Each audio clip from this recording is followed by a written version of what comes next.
Rex Spare Leak Project, how the heck are you? It's great to be here with you folks. Much appreciated you tuning in to this podcast. What I'm going to discuss with you now is a very interesting asteroid that's called 2010 NY65, and it flew past the Earth. It shaved past the Earth, as many articles say, at about 3 o'clock in the morning. Here's what's interesting. It's going to get closer next year, and it's been getting closer year after year after year after year, and I'm going to share the data with you. First, I want to show you how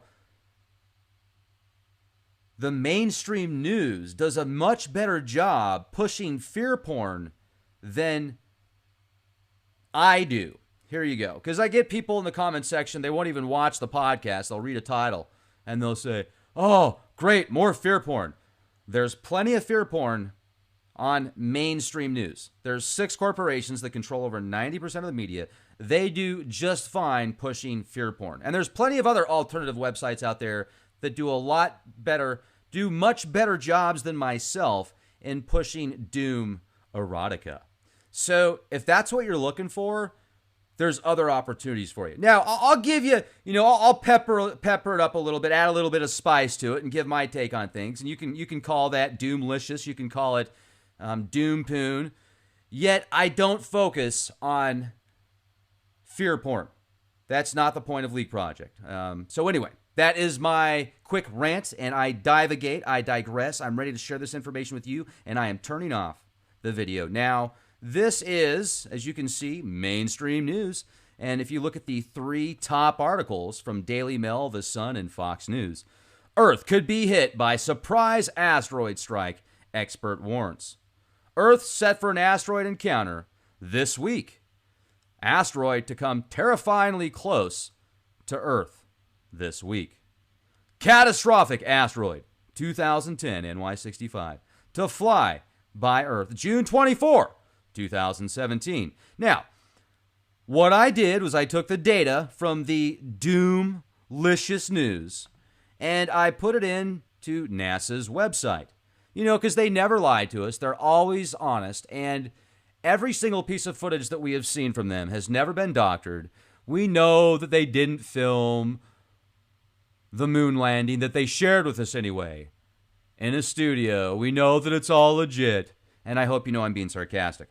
Timeshare. So let's take a look at this, though. However, there is plenty of information out there. Let me add to that, though, because the data that we're looking at right now, a lot of this stuff can be verified with multiple sources. It's not just NASA.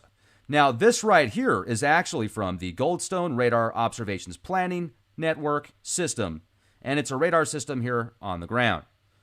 And if you look at the charts here, let's take a look at the orbit. They're just hanging out. They're hanging out. Uh-oh, it's going to cut off the Earth. Oh, yeah. Whew, that was a close one. On the inside, Earth is taking it home.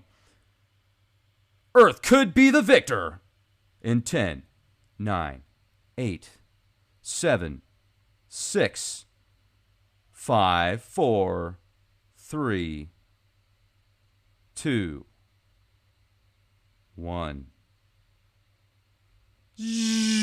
Whoa, that was close. That was what I'm talking about. Now, it's doing it again. It's going to do it again. Woo, that was close. All right. So Earth is the victor. Earth made it. Now, here's where it gets interesting. If we look down here a little bit further, watch this chart as well. Take a look at this one. You can see that even though it looked close in that one graph, it's really not super close. Or is it? Now, here's what's interesting.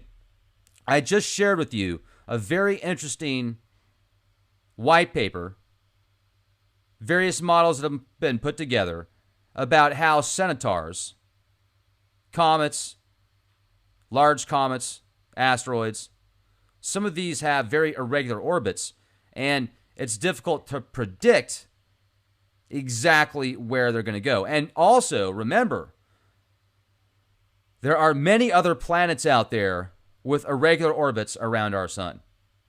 And those also have a cause and effect on these comets and asteroids.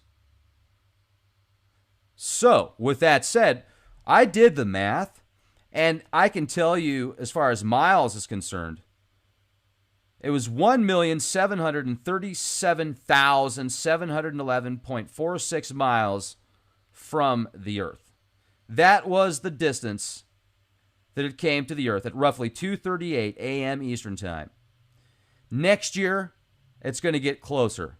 And also, remember, there are 875 known near-Earth objects orbiting the Earth, NEOs, right now that we know about. This one asteroid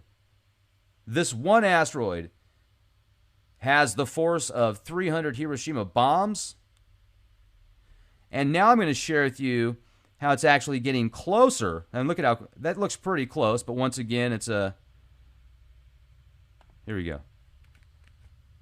You can see right here, you're looking at the data of an amateur photograph. I think this was actually from an amateur. I could be wrong. This could be from the actual... It doesn't matter whether it's an amateur or professional photograph. This is an image of the asteroid. Now, if we go to JPL, the small body database that shows, you can keep track of this asteroid from the year 1900. In 2011, you can see, let's just track it from 2011 here. I'll zoom in. So 2011, it's 0.155 astronomical units away from the Earth. 2012 gets closer. 2013, it gets closer.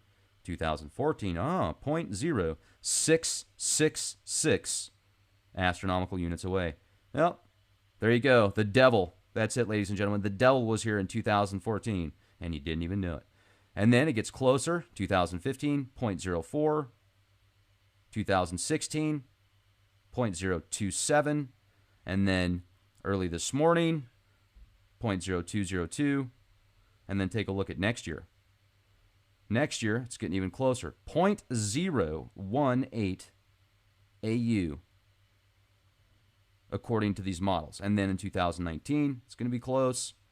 And then in 2020, goes a little bit further away than in 2021. Actually, it comes back twice in 2020. Take a look at that, like we just looked at that orbit there. This is something to definitely pay attention to when it gets to be about that time. And one thing I find interesting is, remember, a lot of times we don't even see this data. We don't even get this data until after the fact. And then we have to keep track of it. Otherwise, it'll be just something completely different that'll be on our minds. So here's the data. We just looked at the orbit. Now, this is another very interesting chart that I found. Spaceweather.com. Great website. Look at all these objects that are going to be flying past the Earth here over the next X amount of years.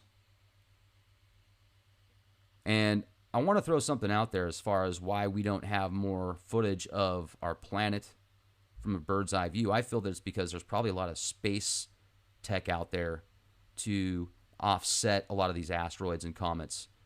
You know, if they see something out there and we know about it, well, then they can use certain technologies to push them further away and hopefully avoid impact. So I just wanted to share this with you guys because I think that it's interesting how not only does the media itself do a very good job pushing the fear factor, when you want to get to the actual data, you can see for yourselves they're taking little bits and pieces, and then we can find the rest of the information if we actually just do our due diligence. So thank you for being here with me. More on the way. Question everything. Be excellent to each other, and be the change you want to see.